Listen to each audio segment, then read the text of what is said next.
Deux jours, c'est le temps qu'a duré la 6e session ordinaire du comité central du Parti congolais du travail qui vient de se tenir dans la salle des conférences internationales du Palais des Congrès à Brazzaville les 29 et 30 décembre 2024. Dans son allocution d'ouverture, le secrétaire général du Parti congolais du travail, Pierre Moussa, qui les a présidés, a demandé au plénium du comité central de s'incliner devant la mémoire des membres du parti qui ont tiré leur révérence dans l'entretemps. Il lui a plu par la suite de rappeler les différentes crises qui ont marqué l'année 2024 au plan international et qui ont eu des répercussions en République du Congo. Les bouleversements notables intervenus au Moyen-Orient avec le conflit israélo-palestinien ont exacerbé des crises humanitaires et des instabilités régionales. La guerre russo-ukrainienne persistante en Europe ne cesse de susciter des incertitudes et d'alimenter des inquiétudes sur la paix mondiale.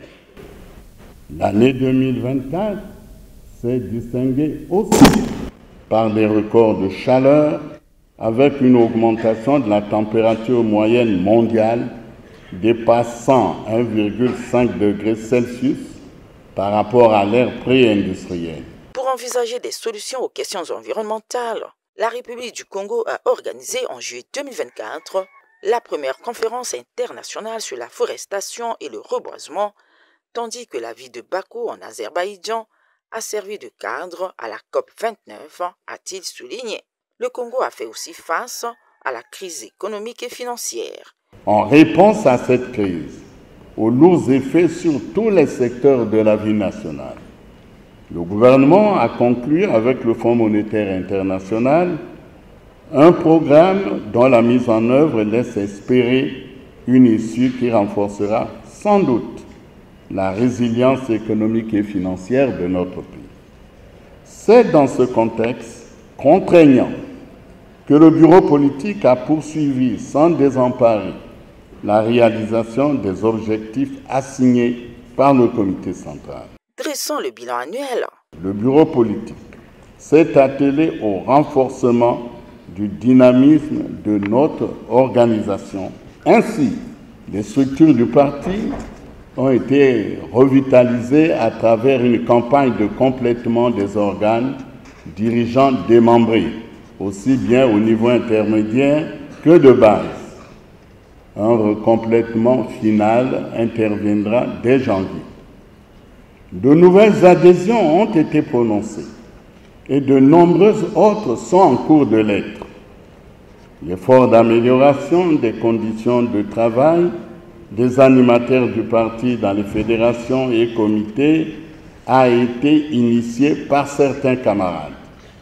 En effet, les dirigeants des fédérations, des cadres et autres militants ont entrepris de construire ou de rénover des sièges au profit du parti dans les chefs-lieux de département et de district. À cela s'est ajouté le fonctionnement des organes et des alliances avec les partis amis nationaux et étrangers, a complété le secrétaire général du PCT. L'année de la jeunesse n'a pas été occultée.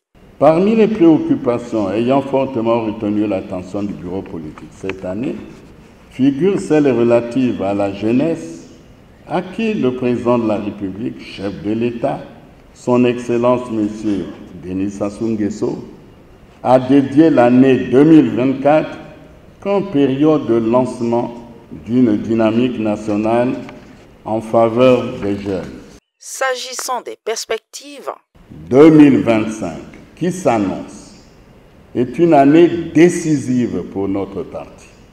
Au regard des échéances majeures qui se profilent, j'ai cité le 6e congrès ordinaire de notre parti et l'élection présidentielle de 2026. Plusieurs points ont constitué l'ordre du jour de cette session, au nombre desquels l'examen et l'adoption des rapports d'activité 2024 du comité central et de la Commission nationale de contrôle et d'évaluation du PCT, ainsi que du projet du programme d'activité 2025 du comité central, des motions de soutien au président de la République et de confiance au secrétaire général.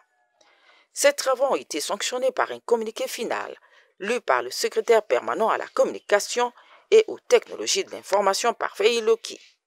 À propos de la convocation du 6e congrès ordinaire, examinons le point relatif à la convocation du 6e congrès ordinaire du Parti congolais du travail. Le comité central a autorisé le bureau politique de convoquer en son nom et en temps opportun le 6e congrès ordinaire du Parti congolais du travail. Et des motions. Le comité central a adopté à l'unanimité et par acclamation une motion de soutien au camarade Denis Sassou Nguesso, président du comité central du Parti congolais du travail, président de la République, chef de l'État. Le comité central a également adopté une motion de confiance au camarade Pierre Moussa, secrétaire général du Parti congolais du travail. Dans son discours de clôture, le secrétaire général du Parti congolais du travail a martelé sur le nécessaire engagement de tous face aux défis à relever en 2025. Au regard des enjeux cruciaux auxquels nous devons faire face, précisément l'organisation du 6e congrès ordinaire de notre parti et sa participation à l'élection présidentielle de 2026. Cela implique notre ferme engagement à tous les niveaux et l'observation sans réserve de l'unité en béton, la discipline, la solidarité, la cohésion, afin de maximiser les chances de succès pour ces deux événements phares.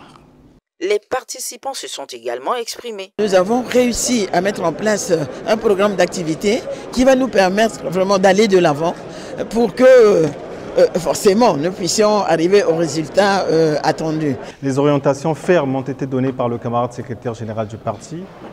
Et nous sortons de là en rang serré, dans la discipline, dans l'unité et la cohésion. Notre 6e session du comité central du Parti congolais du travail s'est bien passée. Nous avons voté nos documents de base pour le travail que nous avons pour 2025, l'année 2025. Et nous avons suivi les instructions de monsieur le secrétaire général du parti qui nous demande donc d'être au travail et de commencer déjà à préparer les échéances prochaines. La session ordinaire du comité central du Parti congolais du travail est un moment de grande communion politique qui nous aura permis de poser un diagnostic clair et cohérent, permis aussi d'apprécier et de remettre en cause notre action collective, mais par-dessus tout permis de tracer des perspectives nouvelles. Nous sommes toujours des troupes rangées et nous allons donc nous référer aux recommandations du secrétaire général qui sont celles de se mobiliser, d'organiser une campagne d'adhésion. La session du comité central s'est très bien passée. Nous sommes prêts, nous avons reçu le mot d'ordre.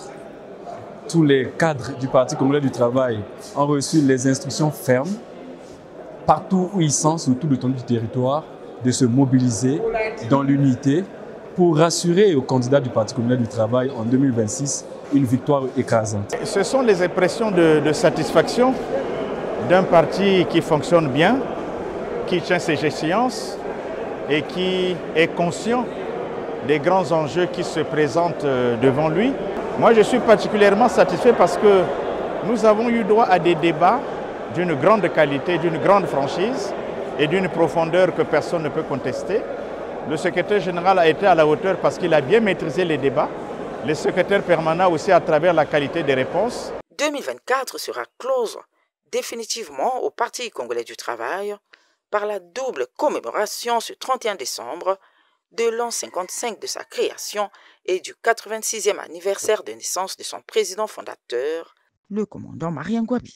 Tout pour le peuple. Tout pour le peuple.